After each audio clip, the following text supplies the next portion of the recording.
दूधी में होंगे रेशे होंगे, तो जितने रेशे उसमें सप्रतिष्ठित कह रहे हैं कि अनंतकाय जीव हैं, और रेशे रहित होवे और पकी हुई होवे तो वो एकेंद्रीय केवल एक जीव वनस्पति काय का है। वो उस जीव को ऐसे भी लौकी बनती थी कि ऐसे ही लौकी बना के लाना, अन्यथा मत लाना।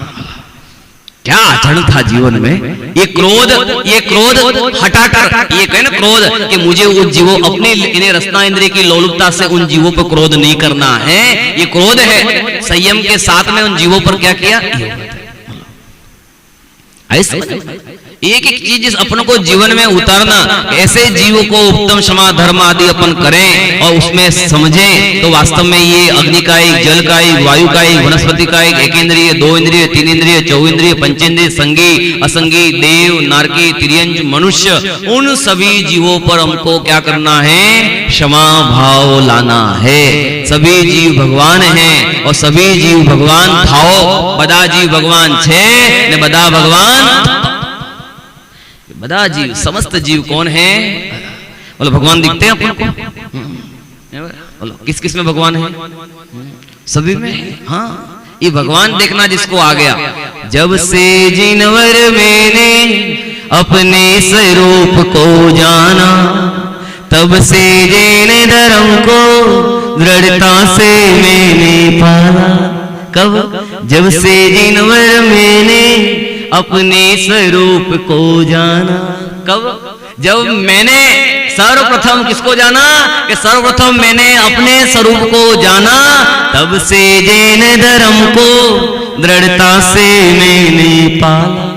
पहले अपने को माने, बोलो गुरुदेव की वाणी में आता था ना बार बार कि हूं परमात्मा छु एम नक्कीकार, हूं परमात्मा छु एम निर्णयकार, हूं परमात्मा छु एम अनुभवकार। तो भगवान की वाणी में आया तो वहां भगवान से पूछा तो बोले कि तू ऐसा नक्की कर, तो बोले वहां से उत्तर क्या आया कि पहले तू नक्की कर कि मैं भगवान हूं, तो अपने आप नक्की हो जाएगा कि मैं भगवान हूं। पहले नक्की कहां करना, पहले नक्की यहां करना कि मैं हूं।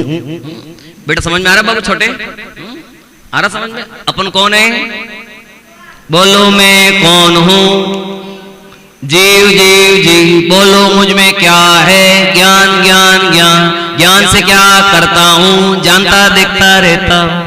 पढ़ते नहीं पढ़ते पाठशाला, मेरी पाठशाला चल रही है, जानना करना। हाँ, ये चीज धून मचनी चाहिए कि मैं जीव हूं, मुझ में क्या है, ज्ञान ज्ञान ज्ञान, और ज्ञान से क्या करता हूं। बोलो शनि भी, अपन क्या कर रहे हैं अभी, जान रहे और प्रवचन सुन रहे कि नहीं सुन रहे हो, नहीं सुन रहे, सुनते हुए को भी जान रहे हैं और देख रहे। तो ये विषय पकड़ना आपको, क्योंकि इसके बिना आपको कि मैं प्रवचन सुनने का करता हूं तो फिर यहां पर मैं वो क्या चालू हो जाएगा, कर्ता कर्म चालू हो जाएगा। सुबह प्रवचन में ले रहे कि कर्ता कर्म से भी रहित हूं, तो मैं प्रवचन सुनने का, बाई ने रोटी बनाई कि नहीं बनाई, तो मैं प्रवचन सुन रहा नहीं सुन रहा हूं, मैं प्रवचन को सुनने का ज्ञान कर रहा, क्योंकि आत्मा का स्वभाव क्या है। हाँ, ये पकड़ के चलना कि आत्मा का स्वभाव क्या, कि आत्मा का स्वभाव जानना और देखना। क्या स्वभाव, कि जानना और देखना, यही आत्मा का स्वभाव है। और उस आत्मा के स्वभाव के लिए मुनिराज मुनिपने को ग्रहण करते हैं, और हम मुनिपने के स्वरूप को ग्रहण करते हैं। ढाला 6 ढाला निकालिए, 6वीं ढाल, अपन 5 ढाल तक अपन ने देखा था, 6वीं ढाल निकालिए। एक छंद अपन करते हैं, अपना समय है बस 15 मिनट का, फिर भाई जी का 8:45 से 9:30 तक, फिर 9:30 से अपना 10:15 सांस्कृतिक कार्यक्रम। 15 बरसात कांड से अपन लेट हुए तो अपन इसमें थोड़ा देखेंगे। 6वीं ढाल, 6वीं ढाल मुनिराज का स्वरूप। पहली ढाल में किसका वर्णन था, 4 गति का, है ना। नहीं हो तो कह रहे कि नोंद करते रहना, पेन कॉपी लेकर लिखते रहना, है ना। पहली ढाल में किसका वर्णन, 4 गति के दुखों का। दूसरी ढाल में 4 गति में भ्रमण का कारण, क्या कारण था, मिथ्या दर्शन, मिथ्या ज्ञान और मिथ्या चारित्र। अब उस जीव को वहां से दुख से छूटना है तो क्या करेगा, सम्यक दर्शन की प्राप्ति करेगा। तो सम्यक दर्शन की प्राप्ति के लिए क्या कारण है, सम्यक ज्ञान की प्राप्ति किससे होगी,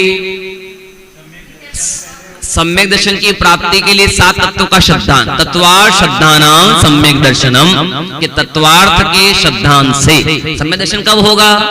तत्वार्थ श्रद्धान। तो तत्वार्थ 7 तत्व कौन कौन से शनि भाई? एक मिनट, आपको शनि भाई, आप थोड़ी शनि भाई यहां बैठे जीव, आगे वो तो आपने तुरंत रिपीट कर दिया। हाँ बहुत अच्छा, कुछ एक जीव, अजीव, आश्रव, बंध, संवर, निजरा और मोक्ष। मैं कौन सा तत्व? जीव तत्व। तो 7 तत्व है ना, अपन 7 तत्व पढ़े कि जीव, अजीव, आश्रव, बंध, संवर और निजरा, ये 7 तत्व है ना। देखो मैं 5 उंगलियों के माध्यम से आपको 7 तत्वों की श्रद्धा करवाता हूं, इन्हें देख लेना। बीच का सेंटर को अपना कौन सा पकड़ते हैं अपन? जीव। ये क्या है? ये जीव। यदि यह जीव अपने जीव स्वभाव की श्रद्धा करे, किसकी श्रद्धा करे? जीव स्वभाव की श्रद्धा करे तो संवर निजरा पूर्वक मोक्ष की प्राप्ति करता है। क्या कर लेता है? यह जीव, पुनः यह जीव अपने जीव की श्रद्धा करे।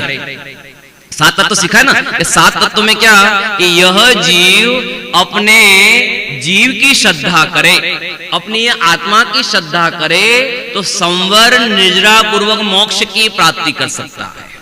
और यह जीव अजीव की श्रद्धा करे, किसकी श्रद्धा करे?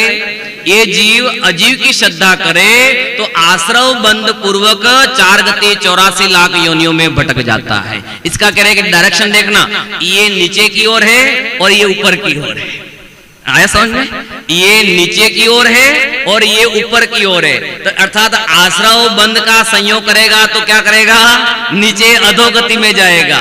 और संवर निजरा का आश्रय करेगा और जीव का आश्रय करेगा तो कहां जाएगा? मुझे कहां जाना है? जाना है कि नहीं जाना है? पक्का? कब जाना? अभी तैयार है? बस मोक्ष खत्म। हाँ, ये तो दृष्टि मुक्त हो गया। अब दृष्टि मुक्त होगा तो कह रहे हैं कि सृष्टि मुक्त अपने आप होगा। सर्वप्रथम तो दृष्टि मुक्त होना है। दृष्टि, द्रव्य दृष्टि करनी। किसकी दृष्टि करनी? द्रव्य दृष्टि, कि वास्तव में मैं ज्ञायक हूं। ये द्रव्य दृष्टि जीव को उपादेय करना। नियम सार की 38वीं गाथा में लिखा ना कि अप्पा यानी आत्मा, आत्मा को उपादेय है। किसको उपादेय है? आत्मा, आत्मा को उपादेय है। और 7 तत्व भी बहिर्तत्व होने से है। ये शब्द डाला है वहां पर, बहिर्तत्वम हेयम, है लिखा। किसको? 7 तत्व भी है। और 7 तत्व यहां तो कह रहे हैं पंडित साहब 7 तत्वों के शब्दांत से सम्यक दर्शन होता है। और 38वीं गाथा में नियम सार में कहा कि 7 तत्व है। गजब कर दी।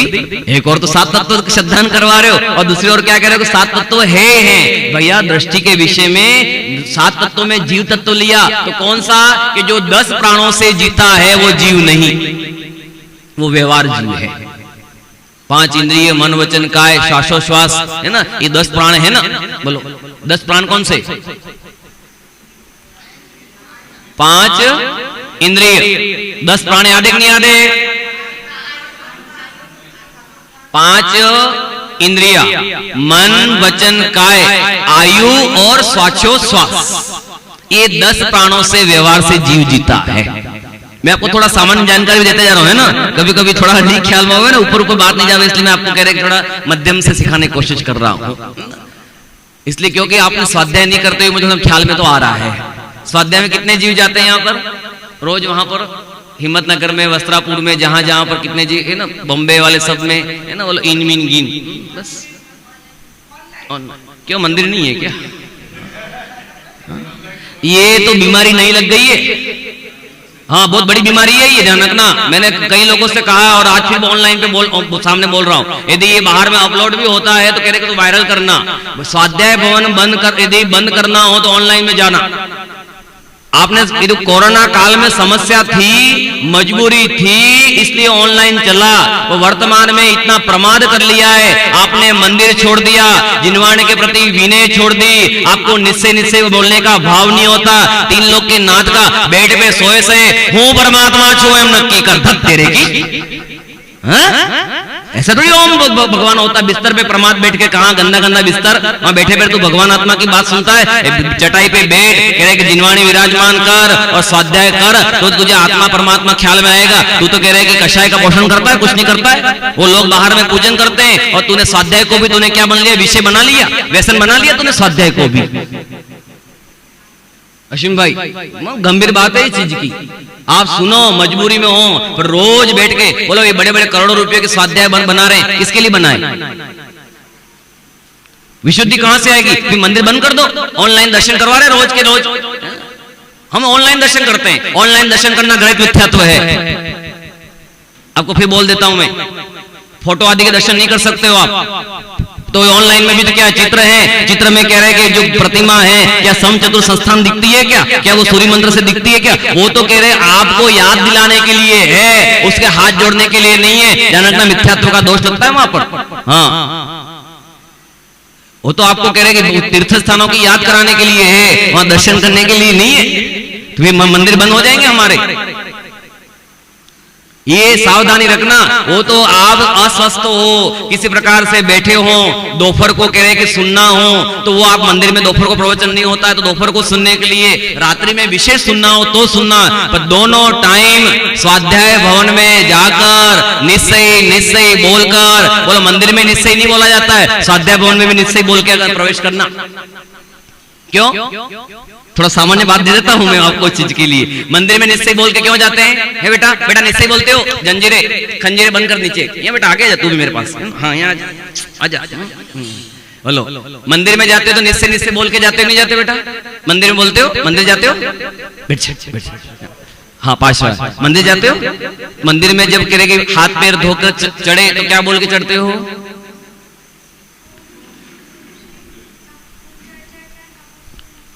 इसके पहले ये तो मंदिर के गेट पे घंटी बजाने के बाद हुआ, पहले क्या बोलना? निस्सही। क्या बोलना? क्या अर्थ है, मीनिंग इसका?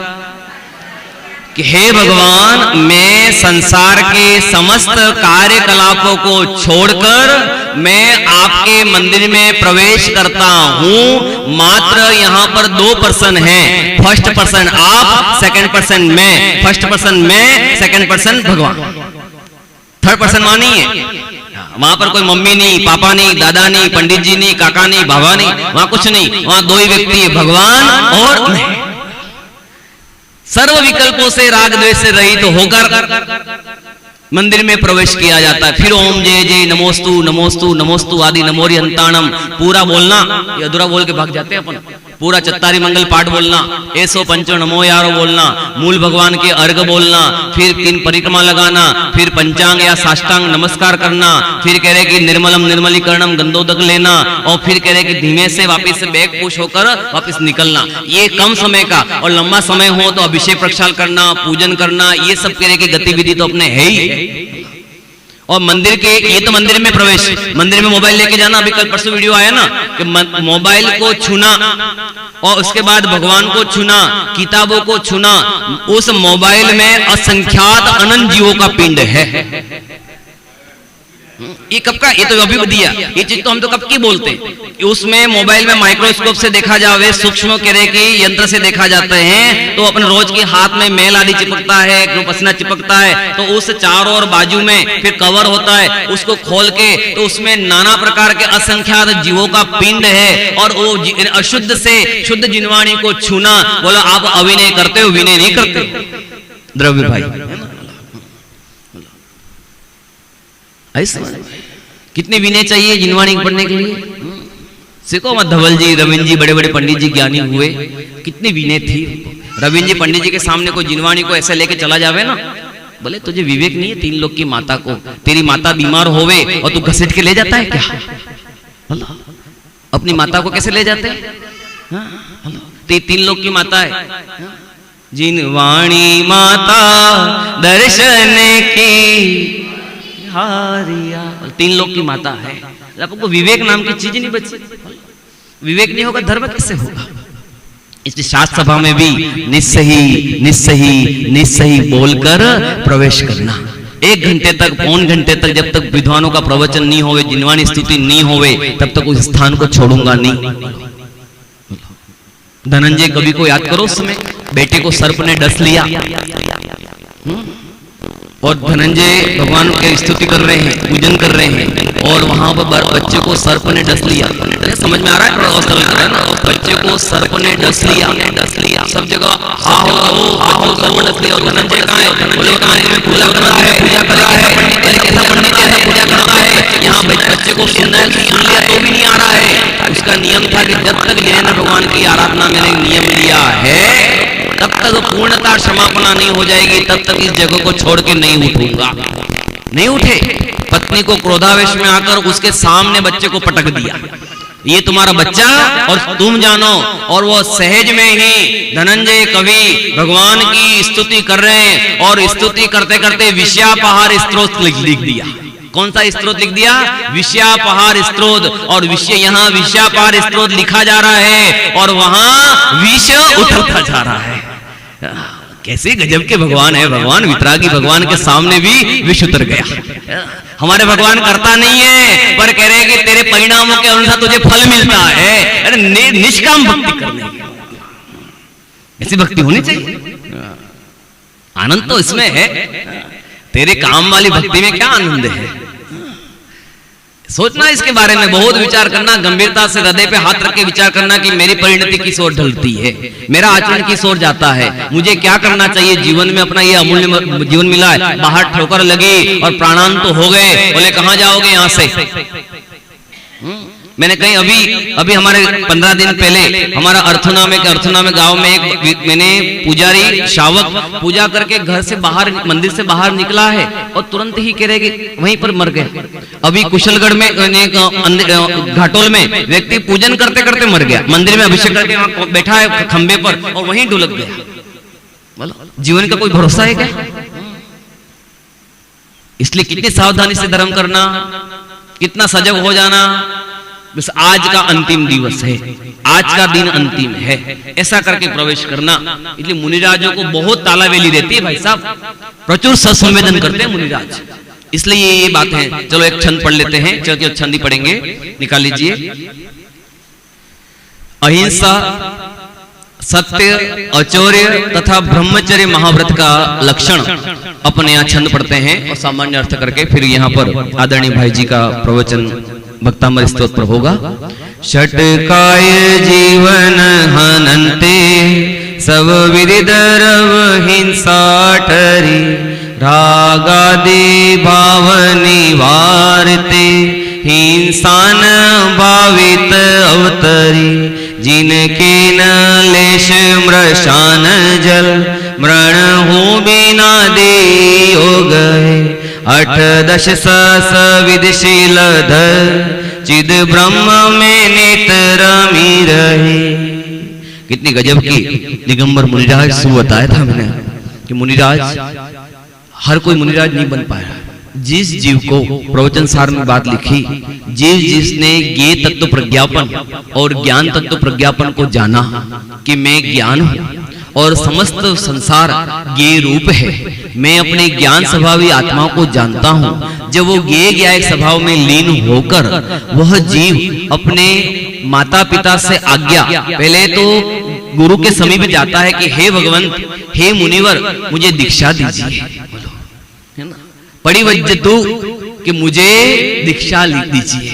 मुनिराज उनको आचार्य भगवान दीक्षा देने के लिए बात सब सरों से समझाते हैं कि मैं हाँ दीक्षा देता हूं, पर दीक्षा के पहले घर वालों से आज्ञा ले। एक ये भी नियम है, कभी ले नहीं भी ले। यदि प्रचुर संवेदन बीच में ही वैराग्य आ गया तो कहां पूछने जावे, रागियों के पास में काय को जाना है। पर आचार्य भगवंत की नियम है कि वो आपको वैराग्य आया है तो परिवार वालों से भी आप आज्ञा ले। तो क्यों आज्ञा ली? कि यदि आपके वैराग्य को देखकर परिवार वालों को भी किसी प्रकार का वैराग्य आ जाता है तो उनको भी साथ में अपन करते ना, अपन बेचते हैं, टेढ़ा बेचते ना शादी का, तो भैया चलो रे चलो, है ना, चलो पावना पर शुद्धि, सभी को बुला के ले आते। तो वहां पर भी क्या करना, वैराग्य के भाई मुझे वैराग्य आया तो मेरे वैराग्य को देखकर आपको भी वैराग्य आ जाए तो अच्छा, तो सब चलो। वहां से आज्ञा लेके आता है और वहां पर उन सब से आज्ञा मांगता है। और वहां इतने गजब के सुंदर शब्दों के माध्यम से प्रवचन सार में लिखा है, हे शरीर को जन्म देने वाली माता, क्या शब्द बोला? हे शरीर को जन्म देने वाली माता, आज मैं अपनी अनादि जननी के पास जाता हूं। किसके पास जाता है? आज मैं अपनी अनादि जननी। तूने किसको जन्म दिया है? आत्मा को जन्म, शरीर को जन्म देने वाली माता, शरीर को रमण कराने वाली रमणी, शरीर के भाई। ये किसके भाई हैं? मेरे हैं क्या? मैं कौन? आत्मा, शनि भाई। शरीर को जन्म देने वाली है। बोलो माता किसको जन्म दे सकती है? शरीर को, आत्मा को जन्म। और ऐसे जीव चारों ओर से परिपक्व आज्ञा लेकर जिन मुनिराज के पास जाता है और जिन मुनिराज के पास दीक्षा लेता है, और दीक्षा लेने के पहले मुनिराज उसको 28 मूल गुण का स्वरूप सिखाते हैं। भैया इस विधि से छटकाय जीवन हननते सब विधि दरवहीन साटरी रागादि भाव निवारते हिंसान भावित अवतरी जिनकेन लेश मृषान जल मृणु बिना दी योग है 8-10 सहस विधिशील धर चिद ब्रह्म में नित रमी रहे। कि भैया अहिंसा व्रत, सत्य, अचौर्य, ब्रह्मचर्य और परिग्रह महाव्रत, ये 5 महाव्रत हैं। सर्वप्रथम इन 5 महाव्रतों को जो ग्रहण करेगा वो मुनि धर्म के अंदर में आएगा। प्रथम तो प्रथम ये शर्त है। और 5 महाव्रत कैसे हैं वो आपको कह रहे कि कल दोपहर की कक्षा में वो सुंदर तरीके से 5 महाव्रतों का जम्बू स्वामी का वृत्तांत भी आपको मैं पूरा कथा के माध्यम से लूंगा कि जम्बू स्वामी का जीवन भी ये 5 महाव्रतों के माध्यम से। ए जम्बू कयो मान लोनी जाया मत लोनी संयम भा, वो सुंदर ये उसके गीत है। अपन उसके माध्यम से चर्चा अपन करेंगे। अब यहाँ आदरणीय भाई जी का भक्तामृत स्तोत्र के माध्यम से वो सुंदर 1.25 घंटे का पूरा व्याख्यान होगा। आदरणीय भाई जी।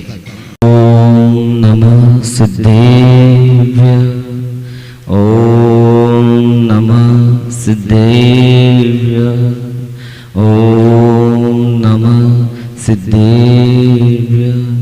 नमो अरहन्ताणं, नमो सिद्धाणं, नमो आर्याणं, नमो अज्ञायाणं, नमो लोय सवसाहुणं। 3 भुवन में सा वीतराग विज्ञानता शिव स्वरूप शिव का नमो त्रियोग समारिके। 3 काल के जिनवरा 3 काल के सिद्ध 3 काल के मुनिवरा वंदो लोक प्रसिद्ध। जय बोलो 10 लक्षण महापर्व की उत्तम क्षमा धर्म की। सिद्धों की तलहटी में सिद्ध भगवान की आराधना करने के लिए आराधना का पर्व, यह 10 लक्षण महापर्व हमारे जीवन में बड़े ही आनंद के साथ में प्रवेश हुआ है और वह आनंदमय अनुभूति के लिए आया है। किसके लिए आया है? आनंद स्वरूप जो ज्ञायक स्वभाव भगवान आत्मा है उसकी अनुभूति कैसे करें यह विधि सीखने के लिए आया है। उस विधि को हम भूल गए ना, तो क्या करने के लिए आया है ये?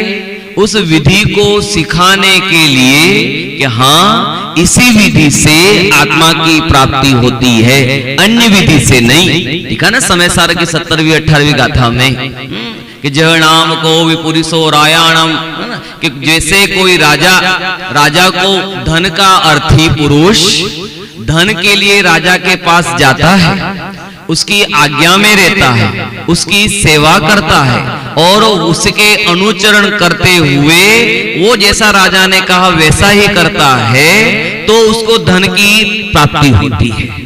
उसी प्रकार मुझे आत्मा की प्राप्ति करनी हो तो जैसा जिनागम का उपदेश है उसको ही जाने उसको समझे और उसको ही अनुचरण करके उसमें लीन हो जावे, यही साध्य की सिद्धि की उत्पत्ति का कारण है, अन्यथा अनुपत्ति है। यही विधि है, इसके अन्यथा कोई दूसरी विधि नहीं है। बोलो किस विधि से प्राप्त करना? अन्य कोई विधि है क्या? आज तक जितने मोक्ष गए वो किस विधि से गए? इसी विधि से। अन्य कोई विधि नहीं है, अपन ने वर्तमान में बना ली है। पर आचार्य भगवंत को यदि मार्ग में आर्ष परंपरा के साथ में चले तो इसी विधि से काम हो सकता है।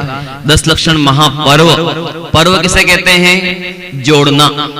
पोरा, पोरा होता है ना, पोरा, जैसे ये उंगली है तो उंगली के बीच में क्या लगे हुए हैं? पोरा लगा हुआ। तो ये क्या कर रहा है? एक दूसरे को क्या कर रहा है? जोड़ रहा है। क्या कर रहा है? जोड़ रहा है। तो ये पर्व क्या करता है? जोड़ता है। किससे? कि मिथ्यात्व की ग्रंथि से तोड़कर ज्ञायक स्वभाव से जो जोड़े उसका नाम पर्व। किससे तोड़े? कि मिथ्यात्व रूपी ग्रंथि को तोड़े और ज्ञायक स्वभावी भगवान आत्मा से जोड़े और उस जोड़कर सादी अनंत काल तक यथा जैसा है वैसा बना रहे, उसका नाम क्या कहलाता है? उसका नाम पर्व कहलाता है। पुनः हेमंत भाई, अर्थात मिथ्यात्व की ग्रंथि को तोड़े। किसकी ग्रंथि को तोड़ना?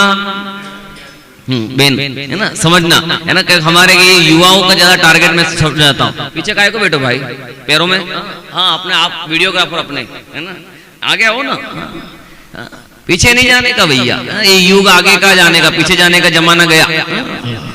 हाँ अपने तो कितनी उन्नति की है और हमारे तो युवाओं के माध्यम को उनको देखकर हृदय इतना प्रफुल्लित हो जाता है। करे ये जीव इतने मंद कषाय जीव हैं, हर किसी को यहाँ आने की ताकत नहीं है। हाँ कोई कषाय जी को तोड़कर, अनादि की मिथ्यात्व को तोड़कर यहाँ सीढ़ियों पे चढ़ना ना, निश्चयी निश्चयी निश्चयी ये बोलना आना और मंदिर में प्रवेश करना, कोई सातिशय पुण्य का उदय हो ना तब प्रवेश करता है। तो हर किसी की ताकत नहीं है। कौन की ताकत है यहाँ मंदिर में प्रवेश करे? बौद्ध ग्रंथ में लिखा हुआ है कभी भी जैन मंदिर के आगे से मत निकल जाना। क्या लिखा है? हाँ कभी भी उसमें श्रृंग पढ़ते हैं ना जिस जैन साहित्य, उसमें का कभी भी जैन मंदिर के आगे से बाहर मत निकल जाना। बोले क्यों? कि एक बार इस मंदिर की प्रतिमा को देख लिया तो समझना कि वहीं का हो जाएगा। इतनी गजब की ताकत है, वो चुंबक की पावर है इनमें। एक बार जो कह देखा तो उसकी ओर ही, अरे ऐसी वितराग मुद्रा कहाँ मिलेगी, ऐसे शांत प्रतिमा कैसी मिलेगी? कैसी सुंदर जिन प्रतिमाएं, कैसा सुंदर है जीनरो, जिसे दिखते सहजई दिखता सबसे सुंदर आत्मस्वरूप। क्या दिखे? आत्मस्वरूप, जिसको देखते ही क्या दिख जावे? क्या अरे भगवान जैसे आप हो वैसा तो मैं हूं, और आप में और मेरे में अंतर है ही नहीं। ये अंतर तो एक समय की पर्याय में राग भाव में है, बाकी राग भाव से रही तो होवे तो क्या होवे? बीच में कटका करे तो क्या दिखे? ज्ञायक भगवान आत्मा दिखे। है ना, ख्याल में आवे ये है। आज उत्तम क्षमा धर्म, गजब का क्षमा। कितने जीवों पर क्रोध किया अनादिकाल से, उन सभी जीवों को क्रोध भाव से रहित होकर जीवों पे नहीं, मैंने अपने आप पे क्रोध किया। बोलो मैं जीव हूं कि नहीं? पहले शुरुआत करना। पृथ्वी गोल है, कहां से हेमंत भाई? पृथ्वी गोल है। ध्रुवील भाई कहां से गोल है? नहीं गोल ही है।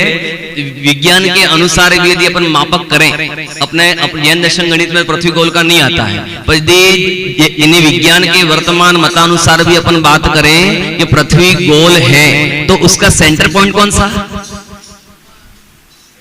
देखो सेंटर पॉइंट खोजना चालू करोगे तो अनुभूति हो जाएगी भरत भाई। कहां से अपना मापना अश्विन भाई चालू कहां से करें? मालूम है कहां से? नहीं मध्य लोग कहां है? फिर मध्य लोग कहां है? मैं आपको इसका सेंटर पॉइंट बताता हूं। मैं कहां खड़ा हूं? जहां मैं खड़ा हुआ हूं वहां से चालू करोगे तो पॉइंट ढूंढ के आ जाएगा। मैं यहां खड़ा हूं तो यहां से कह रहे कि राउंड करेंगे तो वापस आके कहां आ जाएगा? तो मुझे शुरुआत कहां से करनी है? कि शुरुआत तो मुझसे करनी है। कि सर्वप्रथम प्रथम तू प्रथम, क्या करना कि प्रथम तू प्रथम, तू आत्मा ने जान, तू एम धड़ाका मार कि हो पामर छो के परमात्मा छो, है ना। धड़ाका क्या मानना है कि पामर छो के परमात्मा छो, तो पामर कहते कहते तो कह रहे काम होगा नहीं, और परमात्मा परमात्मा कहेगा तो पामर बना रहेगा नहीं। पहले धड़ाका क्या मारना है कि पहले प्रथम तू प्रथम, मैं परमात्मा हूं, एम धड़ाका। ये चीज होगा प्रथम जीव, मैंने अपने पे क्रोध किया।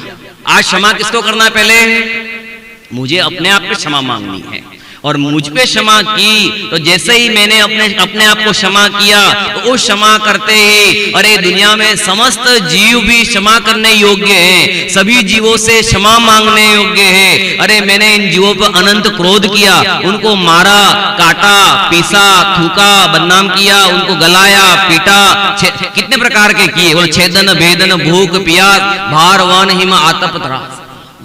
कितने जीवों को मारा मैंने, कितने जीवों को काटा, कितने जीवों को भेदा। सुबह अपन पढ़े ना कि षटकाई जीव की जो विराट ने षटकाय जीव न हनंते सब विधि दरव हिंसा टरी।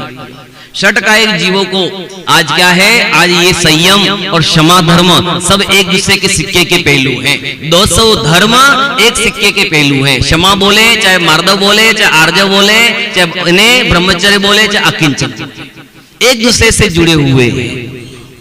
इसलिए किसी पे क्रोध नहीं करना। किस पे क्रोध करना? सुकौशल मुनिराज ने अपने भाभी पर क्रोध किया, भौजाई पे क्रोध किया ना, भाभी पर क्रोध किया, और पूर्व में उसी में उन्होंने लात मारी, किसी कारणवश भाभी को लात मार दी, और लात मारी, और उसमें उस भाभी ने उस समय तो कुछ कह नहीं सकी, और उसने निदान मान लिया कि मैं इसको छोड़ूंगी नहीं। क्या कर लिया? मैं उसको छोड़ूंगी नहीं, और उसी मिथ्यात्व के निदान से मरकर वो सियालनी बन गई। एक सियालनी जुगल बच्चा जुत,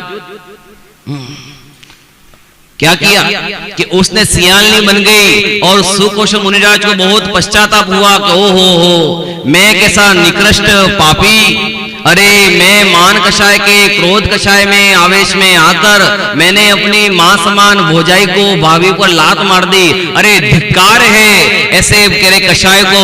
और उन्होंने दीक्षा ली, और दीक्षा लेकर वन में चले गए, और आत्म ध्यान में लीन होकर 3 कषाय चौकड़ी के अभाव में स्वरूप के आत्मा के ध्यान में लीन प्रतिपन्न कर रहे थे, और उस समय कहीं विहार कर रहे थे, और विहार करते करते उनके पैर में कांटा चुभ गया।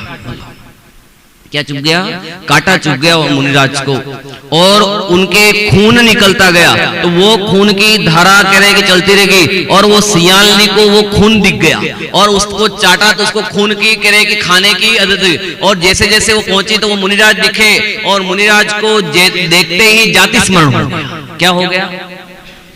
जाति स्मरण हो गया कि अरे ये तो वही है, ये तो वही मेरे देवर हैं जिन्होंने मुझे लात मारी थी। अब ये निहत्ते हैं, अब ये कुछ नहीं कर सकते हैं। और वहां पर चढ़ी और मुनिराज को अपने बच्चों से 3 दिवस तक पैर भक्षण करती रही। मुनिराज ओहो कोई उपसर्ग जानकर, अपने आत्मा में ज्ञायक स्वभाव को जानकर, क्रोध कषाय से निवृत्ति में समता रूप स्वभाव को जानकर ध्यानाग्नि में लीन हो गए। कैसे मुनिराज की समता होगी? तो तुमरे जिए कौन दुख है, मृत्यु महोत्सव भारे। कैसे मुनिराज मालूम है अपने? मुनिराजों की चर्चा कोई अद्भुत है ना, कोई आनंददायक चर्चा है। एक एक जब वो सिद्धांत और दृष्टांत पढ़ते हैं तो हृदय रड़ जाता है कि अरे ऐसे दिगंबर मुनिराज ऐसे ज्ञायक स्वभाव की आराधना कैसे करते होंगे। अरे अपन को तो एक मच्छर काट खाए तो तुरंत वहां पर तुरंत ऐसा करके कर लेते हैं। अभी मैं कोटा में घूमने गया तो वहां पर 8 दिन शिविर में गया था, और वहां एक वैज्ञानिक पार्क है, साइंस कह रहे पार्क है, वहां देखने गए। शाम का समय हो गई थी, और वहां पर वो लाइटें खूब थी और मच्छर है, और वहां पर मच्छर मारने का कह रहे कि वो लगे हुए हैं। पहले वो नहीं आता तो कैसे करते हैं, तो वहां लगे मैंने पड़ पड़ पड़ पड़ आवाज कहां से आ रही है। तो मैंने देखा ओ हो कि मच्छर कह रहे कि टकराते हो तुरंत मर जाते हैं, मच्छर टकराते हो तुरंत मर जाते हैं। मैंने कहा इतना घनघोर जीवों के प्रति कषाय करके मारने का परिणाम, ये उस समय उन जीवों के परिणामों की जो गतिबंदी होगी वो जीव कहां जाएगा, किस गति में चला जाएगा भाई साहब।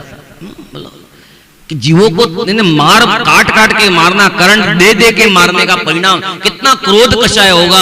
अपना विषय कषाय की पुष्टता करने के लिए, वो घूमने के लिए, वो उद्यान में घूमने के लिए उन जीवों को मारना, बोलो कौन सी कषाय तीव्र कषाय के परिणाम में है। ऐसा अपन को ऐसी कषाय नहीं आनी चाहिए। अपने घर में मच्छर हो तो ऑल आउट मत लगाना, ये क्रोध कषाय है। ऑल आउट अनंतान मंदी क्रोध है।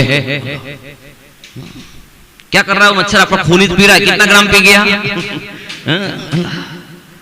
कितना। अब आयुर्वेदिक इलाज बहुत सारे हैं। अब सरसों का तेल है, और भी कह रहे आयुर्वेदिक के कह रहे कि तेल लगा के सो जाओ, है ना। कपूर को जला लो, कपूर जला के सो जाओ, मच्छर नहीं आएंगे। बहुत सारी चीजें, पर आप ऑल आउट, इसका अर्थ क्या है? ऑल यानी सभी, आउट यानी भगाओ, अर्थात सभी को भगाओ और अकेले को राज करना। उसका शब्द शाब्दिक अर्थ भी तो निकालो ना। अर्थात सभी को मार देना, सभी को तिलांजलि दे देना, और अपनी इंद्रियों कषाय की पुष्टि के लिए बोले क्षमा धर्म कैसे प्रकट होगा अपना? नहीं हो सकता। बहुत सावधानी रखनी पड़ेगी साहब, संयम। ये जीव के प्रति बहुत आराधना का परिणाम अपन को आना चाहिए। बहुत सावधानी का धर्म है, इसलिए इस बात का विशेष ध्यान रखना। आज का ये उत्तम क्षमा धर्म अपने आप में अद्भुत है। याद करो दीपायन, हजारों उदाहरण आपको मैं दे सकता हूं। दीपायन मुनि का क्रोध देखा, कहां 6वें 7वें गुणस्थान में झूलने वाले मुनिराज, कहां उन राजों कुलवंशी, यादव कुलवंशी के माध्यम से भगवान की वाणी में आया तो निश्चित हुआ था। दीपायन मुनि बेचारे चले गए थे कि अरे मेरे मात भगवान नेमिनाथ के समोषण में बात आई है तो खैने गलत तो जाएगी नहीं, तो भी अब अपनी मेरे माध्यम से किसी द्वारिका का जलना न होवे, तो वो 12 वर्ष तक चले गए। पर समय भुला दिया कि 12 वर्ष हो गए, ऐसा करके वापिस आए। और इस साइड कृष्ण ने आदि ने जितनी भी दारू आदि थी सब फिकवा दी थी उस साइड, तो भी वो नदी में गिरी और वो पानी क्या हो चुका एकदम, वो उस विषैला हो गया, वो शराब वाला हो गया। और बहुत प्रचंड गर्मी पड़ी और वो खेलते खेलते यादव वंशी वहां पर वो पानी पी गए और मदमस्त हो गए। और यहाँ मुनिराज को देखा, अरे ये नंगा बैठा हुआ है, अरे ऐसा गाली गलौज करने लगे मुनिराज पे। और मुनिराज को तुरंत वहां पर क्रोध आया। बोलो क्रोध नहीं आना चाहिए था, पर भले इन्हें होनहार को कौन टाल सकता है। मुनिराज को क्रोध आया और उनके से कह रहे कि एक सप्त इन्हें क्या निकला है ना, बोलो इन्हें दाहिने हाथ से इन्हें पुतला निकला और उस क्रोधमयी अग्नि से पूरी द्वारिका को भस्म करके पुनः वापिस आ गया। और मुनिराज को भस्म होकर मुनिराज नरक चले गए, मर के नरक चले गए। बोलो ऐसा क्रोध क्या काम का? ऐसा क्रोध नहीं करता। ऐसे बहुत अपने को कंट्रोल करने की आवश्यकता है। क्रोध को पीना सीखो। आ सकता है, अपन संसारी हैं, ये बात नहीं है ना। अपन को बैठे बैठे क्रोध आ जाता है। कोई अपना कह रहे कि एम्प्लॉयर काम करने वाला है, अपना हेल्पर है ना, ये नौकरों को नौकर मत बोलो, भाषा पे सोचो रखो। बोलो वृक्ष को सूखा हो है ना, तो वृक्ष को अपन कह सकते हैं नीरस तरुवर, ऐसा भी बोल सकते हो। और ठूठ शब्द क्या है भरत भाई? दोनों एक सही है। ठूठ सा है तो ठूठ शब्द कठोर लगता है, एकदम कर्कश सा लगता है, वाणी को प्रिय नहीं, कर्ण को प्रिय लगता नहीं है। और नीरस तरुवर वही शब्द वो है कि ये तरुवर निरस हो चुका है, अर्थात ये वृक्ष सूख चुका है। अब अपना उसको क्या बोलो? हमारा हेल्पर है, हमारा हेल्पर है। कितना शब्द लगता है, शब्द हमारा नौकर है, हमारा नौकर है। भाषा को सुधारो, भाषा को सुधारो। तुम भी किसी के नौकर, भी किसी के नौकर थे। आज तुम्हारा वो नौकर है, नौकर तुम किसके नौकर थे? तुम भी तो नौकर ही हो। हाँ शरीर के नौकर है। तुम्हारे भी ऊपर कोई दूसरा सेठ होगा कि नहीं होगा हेमंत भाई, है ना। अपन आज सेठ है तो अपने ऊपर भी कोई सेठ है, तो वो सेठ भी कहता है कि मेरे नीचे अंडर में काम करता है, मैं आपके अंडर में काम करता हूँ। तो ये तो एक दूसरे के संसार की परिपाटी है, परंपरा है, ठीक है। पर उसमें इतना कषाय की कह रहे की उग्रता होकर उस जीवों पे क्रोध, किस बात पे कुछ गलती हो भी सकती है, गलती को समझाओ। समझाने का तरीका होना चाहिए। पर उस जीवों पर क्रोध करके बेचारा वो पूर्व कर्म के उद्देश्य से उसकी आजीविका की कमी है, वो पूर्व कर्म के असत्य कर्म के उद्देश्य से किसी जीव को उसे सताया था, किसी को कह मारा था, किसी का धन छीन लिया था, तो आज उसकी गरीबी आई है तो अपने घर पे काम कर रहा है। तो आज हमारे उसके काम करते हुए परिणामों को शांत भाव से उसकी आजीविका की पूर्ति करते हुए कार्य करें, तो वो भी प्रसन्न होकर मालिक की आज्ञा में रहकर वो और अच्छा काम करेगा। ये होना चाहिए। ये जीवन में ये जिनवाणी पढ़ते ही परिणाम इतने निर्मल होने चाहिए, विनय के परिणाम आ जाने चाहिए, एकदम क्षमा के परिणाम आने चाहिए। छड़ाला पढ़ने का आप ले जा रहा हूँ, छड़ाला की ओर ले जा रहा हूँ, चिंता मत कर। क्षमा धर्म भी आपको ले जा रहा हूँ और आपको कह रहे कि छड़ाला में कह रहे मुनिराज का स्वरूप भी सिखाते जा रहा हूँ। बहुत ये जीवन में वास्तव में मैंने आपको आर्ट ऑफ लिविंग अपनी बात होती ना हेमंत भाई कि जीवन को कैसे जीना, ये जीवन जीने का तरीका है। इसको जियो। यदि इसको नहीं जिया आपने और इस समय इसी परिणाम से यदि कर्म का बंधन हो गया और उसी कर्म के बंधन से आयु का बंधन हो गया, तो बोलो किस गति में जाओगे? विचार किया क्या? है ना, हमारी बहुएं बैठी हैं, बेटियां बैठी हैं, है ना, बोलो विचार करना। कभी सासू मां डांटे ना तो उनकी डांट खा के क्रोध करना कि नहीं करना? पंडित जी ये तो क्रोध तो करेंगे, हम बहुएं हम क्रोध नहीं करें तो कौन करेगा? और सासू मां सोच रही होगी अपने आप में कि मैं सासू हूं, मैं बहुए पर रोब नहीं जमाऊं तो कौन जमाएगा? ये रोब जमाने का धर्म नहीं है। यहाँ पर तो सब अपने गुरुदेव के वो शिष्य हैं कि सभी भगवान आत्मा सिखाया गया है। हमारा दादा जब भी कह रहे कि हुकमचंद भाई साहब जब भी प्रवचन करके पंचकलक आदि प्रवचन करने के बाद लास्ट में एक शिक्षा देते थे, यदि यहाँ पर बहुएं आई हो तो आज से ये नियम करना, या सासू मां आई हो तो आज से घर पे जाकर अपनी तिजोरी की चाबी अपनी बहुओं को दे देना।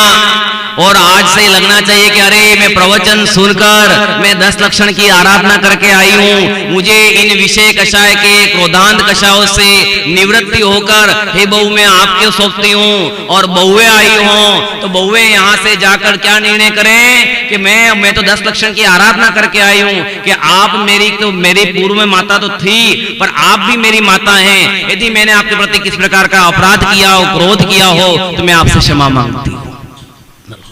ऐसे परिणाम नहीं आ सकते हैं? शनि भाई कहाँ बैठे हुए हैं? शनि भाई आओ। शनि किसको लग जावे तो छूटे नहीं भैया। आओ, अच्छे जीव है, देख के प्रसन्नता होती, शांत परिणाम जीव है सब ना। आओ आजा आजा आगे आओ।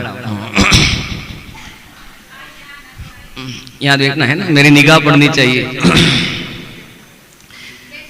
वास्तव में ये जीवन सुधरना चाहिए। इस जीवन को सुधारना कैसे है?